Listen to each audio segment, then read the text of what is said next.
মায়ার নবী রহমাতুল লিল আলামিন মিরাজের রাত্রে আল্লাহ তাআলার সঙ্গে ডাইরেক্ট কথা বলেছেন। আল্লাহ তাআলার সঙ্গে আমার মায়ার নবী রহমাতুল লিল আলামিন আল্লাহ তাআলার সঙ্গে মিরাজের রাত্রে ডাইরেক্ট মুলাকাত করেছেন। ওরে নবীর উম্মতের দল, আল্লাহ তাআলার সঙ্গে মায়ার নবী রহমাতুল লিল আলামিন কিভাবে সাক্ষাৎ করলেন? মায়ার নবী রহমাতুল লিল আলামিন উম্মে হানি রাদিয়াল্লাহু তাআলা আনহার ঘরে শুয়ে আছেন রাতের বেলা। এদিকে হযরতে জিবরাইল আলাইহিস সালাম এবং আরো কিছু ফেরেশতা এসে মায়ার নবী রহমাতুল লিল আলামিনের কাছে আসলেন। আসার পরে মায়ার নবী রহমাতুল লিল আলামিন বুক চিরলেন। মায়ার নবী রহমাতুল লিল আলামিনের বুক মুবারক চিনলেন। মায়ার নবী আমার নবী রহমাতুল লিল আলামিনের বুক মুবারক চিরার পরে এরপরে ওই বুক থেকে মায়ার নবী রহমাতুল লিল আলামিনের কলিজা বাহির করলেন। বাহির করার পর জমজম কূপের পানি দ্বারা ধৌত করলেন। আবার হযরতে জিবরাইল আলাইহিস সালাম আমার মায়ার নবী রহমাতুল লিল আলামিনের বুকের মধ্যে আবার দিয়া দিলেন। এরপরে হযরতে জিবরাইল আলাইহিস সালাম এবং আরো কিছু ফেরেশতারা মিলিয়া বুরাক নামের একটি বাহনকে হযরতে জিবরাইল আলাইহিস সালাম নিয়ে আসছিলেন। ওই বাহনের উপর চড়িয়া আল্লাহর নবীকে হযরতে জিবরাইল আলাইহিস সালাম বাইতুল মুকাদ্দাসে নিয়ে গেলেন। ওই জায়গায় যাওয়ার পর মায়ার নবী রহমাতুল লিল আলামিন বাইতুল মুকাদ্দাসে 2 রাকাত নামাজ পড়লেন। 2 রাকাত নামাজের মধ্যে তিনি ইমাম হলেন। আর যত নবী রাসূল ছিল সকলে মুক্তাদি হলেন। স্বয়ং মায়ার নবী রহমাতুল লিল আলামিন ইমামতির দায়িত্ব পালন করলেন। এরে আল্লাহর বান্দা ভালো করে একটু শুনে না ওরে বাবা। এইবার মায়ার নবী রহমাতুল লিল আলামিন ইমামতির দায়িত্ব পালন করার পর এইবার হযরতে জিবরাইল আলাইহিস সালাম নবীকে নিয়ে এইবার ঊর্ধ্ব জগতে যাওয়া শুরু করলেন। ওরে আল্লাহর বান্দা, এই বুরাক নামক এই প্রাণীকে নিয়া তার সঙ্গে মায়ার নবী রহমাতুল লিল আলামিনকে নিয়ে এইবার জিবরাইল চলা শুরু করলেন। চলতে চলতে প্রথম আসমানে চলে গেলেন। প্রথম আসমানে যাওয়ার পর প্রথম আসমানের ফেরেশতাকে ডাক দিলেন জিবরাইল আলাইহিস সালাম। জিবরাইল আলাইহিস সালাম প্রথম আসমানের ফেরেশতাকে ডাক দিয়া বললেন, দরওয়াজাটা খুলে দাও। এইবার প্রথম আসমানে যে প্রহরী ছিল সে এইবার বলতেছে, ও ভাই জিবরাইল, আপনি যে এসেছেন আপনার সঙ্গে কাকে আপনি নিয়ে আসছেন? এইবার জিবরাইল জবাব দেয়, আমার সঙ্গে রহমাতুল লিল আলামিন মায়ার নবী রহমাতুল লিল আলামিন হযরতে মুহাম্মদুর রাসূলুল্লাহ সাল্লাল্লাহু আলাইহি ওয়াসাল্লাম আমার সঙ্গে এসেছে। এইবার প্রথম আসমানে যেই দারওয়ান ছিল সেই দারওয়ান বলতেছে, তাকে আসার কি কোনো অনুমতি আছে নাকি? জিবরাইল জবাব দিলেন, অবশ্যই তাকে আল্লাহ তাআলা আসতে বলেছেন, কারণ আল্লাহ তাআলার সঙ্গে আজকে তিনি দেখা করার জন্য এসেছেন। ওরে আল্লাহর বান্দা যুবক ভাই, এইবার দারওয়ানটা যখন প্রথম আসমানের দরওয়াজা খুলে দিল, মায়ার নবী রহমাতুল লিল আলামিন এবং হযরতে জিবরাইল আলাইহিস সালাম প্রথম আসমানে যখন গেলেন, যাওয়ার পরে মায়ার নবী লক্ষ্য করে দেখলেন হযরত আদম আলাইহিস সালামকে দেখতে পেলেন। আদম আলাইহিস সালামকে দেখার পর আমার মায়ার নবী রহমাতুল লিল আলামিন আদম নবীকে সালাম দিলেন। আদম নবী সালামের উত্তর দিলেন। ওরে আল্লাহর বান্দা, এইবার দুজনার কথোপকথন হয়ে গেল। দুজনকেই এইবার খুশামদিদ বললেন। এইবার আদম নবীর সঙ্গে মুলাকাত করার পরে দ্বিতীয় আসমানে চলে গেল। দ্বিতীয় আসমানে যাওয়ার পর মায়ার নবী রহমাতুল লিল আলামিন হযরতে ঈসা এবং হযরতে ইয়াহইয়া আলাইহিস সালামের সঙ্গে দেখা করলেন। তাদেরকেও খুশামদিদ বললেন, তাদের সঙ্গেও অগল্প গুজব করলেন, তাদেরকেও খুশাম খুশামদীদ বললেন। এরপরে মায়ার নবী রাহমাতুল লিল আলামিন তৃতীয় আসমানে চলে গেলেন। তৃতীয় আসমানে যাওয়ার পর হযরতে ইউসুফ আলাইহিস সালামের সঙ্গে মুলাকাত হয়ে গেল। ইউসুফ নবীকে মায়ার নবী রাহমাতুল লিল আলামিন সালাম দিলেন, তিনিও সালামের উত্তর দিলেন। পরে নবীর উম্মতের দল তিনারা এইবার মায়ার নবী রাহমাতুল লিল আলামিন ইউসুফ নবীকেও খুশামদীদ জানাইলেন। জানানোর পর নবীজি এইবার চতুর্থ আসমানে চলে গেলেন। চতুর্থ আসমানে যাওয়ার পরে হযরতে ইদ্রিস আলাইহিস সালামের সঙ্গে দেখা হলো। ইদ্রিস নবীর সঙ্গে যখন আমার নবীর দেখা হয়ে গেল, ইদ্রিস নবীকেও নবীজি সালাম দিলেন, খুশামদীদ জানাইলেন। এরপরে মায়ার নবী রাহমাতুল লিল আলামিন পঞ্চম আসমানে চলে গেলেন।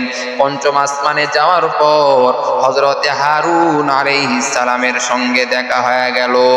এইবার হারুন আলাইহিস সালামের সঙ্গে দেখা হওয়ার পর ওরে আল্লাহর বান্দা হারুন আলাইহিস সালামকেও আমার মায়ার নবী রাহমাতুল লিল আলামিন সালাম দিলেন। সালাম দেওয়ার পর হযরতে হারুন আলাইহিস সালামকেও খুশামদীদ জানাইলেন। জানানোর পরে এবার আল্লাহর নবী ষষ্ঠ আকাশে চলে গেলেন। যাওয়ার পরে হযরতে মূসা আলাইহিস সালামের সঙ্গে দেখা হলো। মূসা আলাইহিস সালামের সঙ্গে দেখা হওয়ার পরে মায়ার নবী রাহমাতুল লিল আলামিন মূসা নবীকেও সালাম জানাইলেন, মূসা নবীকেও খুশামদীদ বললেন। ওরে বান্দা, এইবার মায়ার নবী সপ্তম আকাশে চলে গেল। যাওয়ার পরে মায়ার নবী রাহমাতুল লিল আলামিন হযরতে ইব্রাহিম আলাইহিস সালামের সঙ্গে দেখা করলেন। ইব্রাহিম নবীর সঙ্গে দেখা করার পরে ইব্রাহিম নবীও খুশামদীদ জানাইলেন, আমার নবী রাহমাতুল লিল আলামিনও খুশামদীদ জানাইলেন। জানানোর পর এইবার হযরতে জিবরাইল আলাইহিস সালাম মায়ার নবীকে নিয়ে আরো উপরের দিকে ওঠা শুরু করলেন। উপরের দিকে উঠতে উঠতে যখন সিদরাতুল মুনতাহায় পৌঁছে গেলেন, সিদরাতুল মুনতাহা একটি বড়ই গাছ, ওই গাছের কাছে যখন চলে গেলেন জিবরাইল আলাইহিস সালাম আমার নবীকে বললেন, ইয়া রাসূলুল্লাহ, ইয়া হাবিবাল্লাহ, আজকে আমার এই পর্যন্তই পাওয়ার, এর উপরে আমি উঠতে পারবো না। কারণ এর উপরে যদি আমি উঠি আমার যে 600টা যে ডানা রয়েছে, এই 600টা ডানা আমার পুরে সারখার হয়ে যাবে। ও নবী, আমার আর পাওয়ার হবে না, আমি আর কখনো উঠতে পারবো না। মায়ার নবী রাহমাতুল লিল আলামিন এইবার ওখানে যখন আল্লাহর নবী ওখানে বসে আছেন, এদিকে আল্লাহ তাআলা রফরফ নামের একটা প্রাণীকে আল্লাহ তাআলা পাঠিয়ে দিলেন। এই রফরফ নামের প্রাণী এসে মায়ার নবী রাহমাতুল লিল আলামিনকে উঠায় নিলেন তার পিঠের উপর। এই রফরফ নামের প্রাণী মায়ার নবী রাহমাতুল লিল আলামিনকে উঠায় নিয়ে এত দ্রুত চলে যাইতে লাগলেন উপরের দিকে, আল্লাহর আরশের দিকে রওনা হয়েছেন। ওরে আল্লাহর বান্দা যুবক, আল্লাহ তাআলার সঙ্গে মায়ার নবী রাহমাতুল লিল আলামিন কথোপকথন করলেন। একসঙ্গে মায়ার নবী রাহমাতুল লিল আলামিন ডাইরেক্ট দেখা করলেন আমার আল্লাহর সঙ্গে। ওরে নবীর উম্মতের দল, এদিকে মায়ার নবী রাহমাতুল লিল আলামিন যে সফর করেছে, এই সফর করার মাঝে অনেক কিছু দেখতে পাইলেন। তিনি দেখতে পাইলেন কিছু লোক তার নিজের হাত দ্বারা তার শরীরটা এইভাবে আশ্রাইতেছে। জিবরাইলকে বলেছিল, ও জিবরাইল, এরা কেন এই কাজটা করতেছে? জিবরাইল বলল, ও রাহমাতুল লিল আলামিন, এই সমস্ত মানুষেরা দুনিয়ার বুকে, এই সমস্ত মানুষেরা নিজেদের গোশত নিজেরাই খাইতো। জিবরাইলকে বলা হলো কিভাবে খাইতো? এইবার জিবরাইল বলতেছেন, ও নবী, এরা অন্যদের গীবত শিকায়েতের মধ্যে থাকতো, অর্থাৎ অন্য মানুষের গীবত শিকায়েত করত। এজন্য আল্লাহ তাআলা এই সমস্ত মানুষদেরকে এইভাবে আল্লাহ তাআলা শাস্তি দিতেছেন। ওরে আল্লাহর বান্দা, এবার আল্লাহ তাআলার কাছ থেকে যখন আমার আপনার নবী রাহমাতুল লিল আলামিন আল্লাহ তাআলার কাছে যখন চলে গেলেন, যাওয়ার পরে আল্লাহ তাআলা আমার নবীকে 50 ওয়াক্ত নামাজ দিয়েছিল। এইবার আল্লাহর নবী এই 50 ওয়াক্ত নামাজ দিয়া যখন মূসা নবীর সঙ্গে যখন দেখা হয়েছিল, মূসা নবী বলেছিল 50 ওয়াক্ত নামাজ আপনার উম্মতেরা পড়তে পারবে না, আপনি তাড়াতাড়ি চলে যান। আল্লাহকে গিয়া বলেন আল্লাহ যেন নামাজটা কমায়া দেয়। আল্লাহ তাআলা আবার 10 ওয়াক্ত নামাজ কমায়া দিলেন। এইভাবে কমাইতে কমাইতে কমাইতে কমাইতে এক পর্যায়ে 5 ওয়াক্ত নামাজ আল্লাহ তাআলা আমার নবীকে দিয়া দিলেন।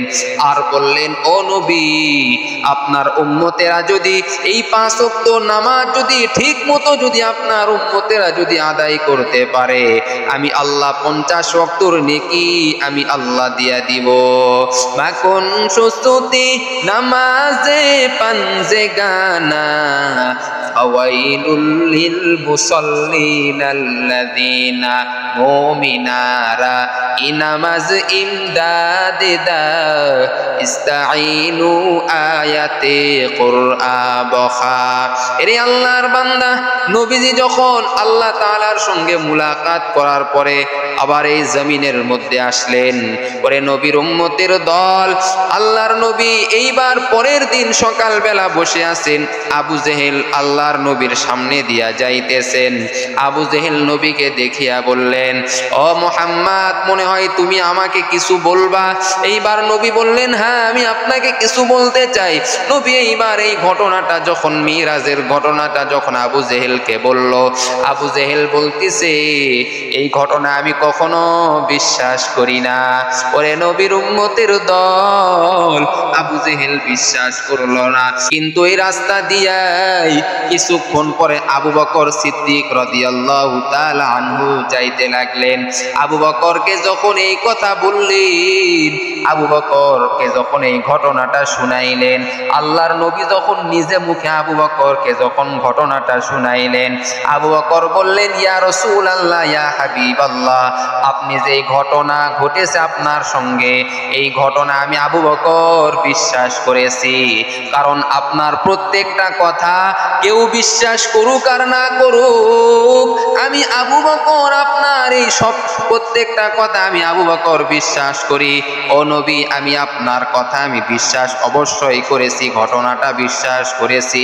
আল্লাহর নবী সাল্লাল্লাহু আলাইহি ওয়াসাল্লাম ওই সময় থেকে আবু বকরের নাম, আবু বকরের নাম সাহাবায়ে কেরামদেরকে বললেন, ও সাহাবায়ে কেরামরা, আজকে থেকে আবু বকরের নাম শুধু আবু বকর নয়, আজকে থেকে আবু বকরের নাম হলো আবু বকর সিদ্দিক রাদিয়াল্লাহু তাআলা আনহু।